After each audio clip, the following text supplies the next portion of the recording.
Okay, we did the merry-go-round with my lights, and you already know that I put the rigid lights on my A-pillars. So the KCs are now mounted on my bull bar. We bought the Axia Alloy mounts, which I will post links for the mounts in the description box. They turned out to be great. They come with, each light mount comes with, or not, doesn't come with, you have to purchase 2 clamps, and they sit like that. I don't know if you can see that, but I will insert pictures of the back.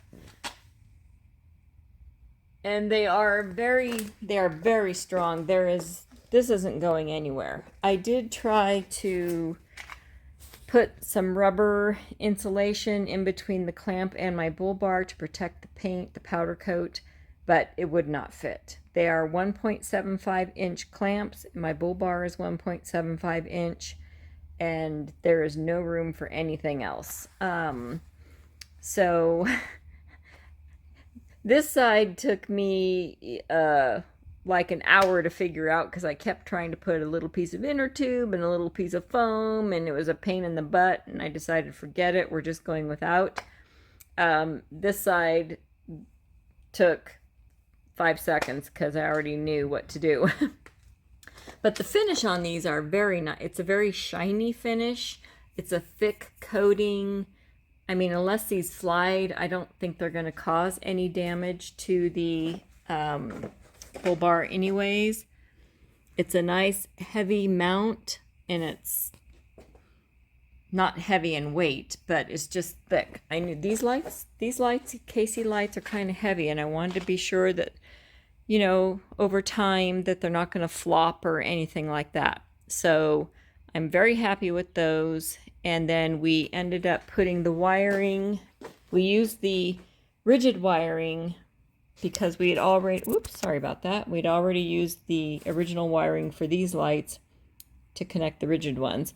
So we took this wire, we put it in a wire loom, connect these two. Now both the wires are running in this wire loom, and it's going down. I know, not exactly attractive, but that's really the only way to do it. And then we have it running up into the engine bay, and it's connected to my S-Pod. So that was pretty simple. The connections on these lights and the rigids are the same, so I could use that wire harness for these. So that worked out great. And one thing, my clear rigid lenses finally got here today, and these things are a bear to get off. And I was like, there must be a way that this is easier. Well, I thought, you know, they have these slots in here. Maybe that's for something. Sure enough, put a little flat bladed screwdriver in there, and it just pops that up right there, and you can get those off. I struggled and struggled with that, but nowhere does it say that's what those slots are for.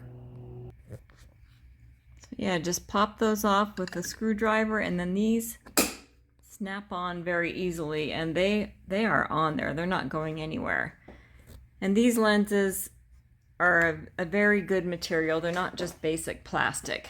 They seem expensive for what they are, but they just came in a patent envelope, and I was like, oh my gosh, they're either going to be broken or they sent the wrong ones. But no, they were the right ones, and they were intact. So I'm really happy. I'm glad to have the clear. I will keep the yellow ones in snowy situations. I will change them out, but otherwise, these, whoops, sorry about that glare. There you go. Works out really well. And tonight, once it gets dark, I will be back, and we will show you how all of this lights up. It's more lighting than I will ever need, but I have it anyways.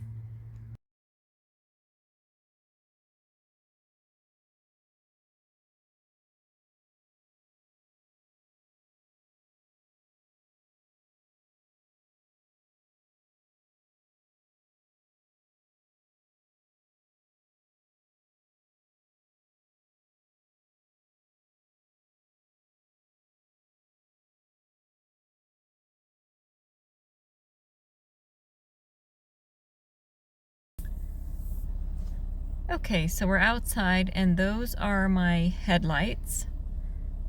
Here are the ditch lights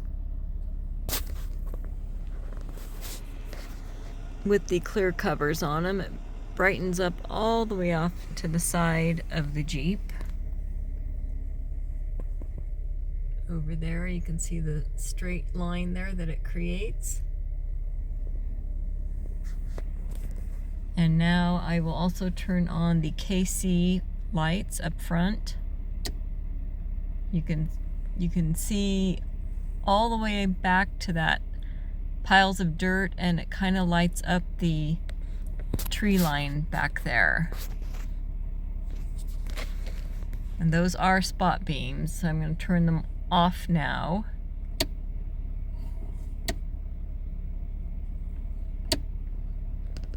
And then let me go back to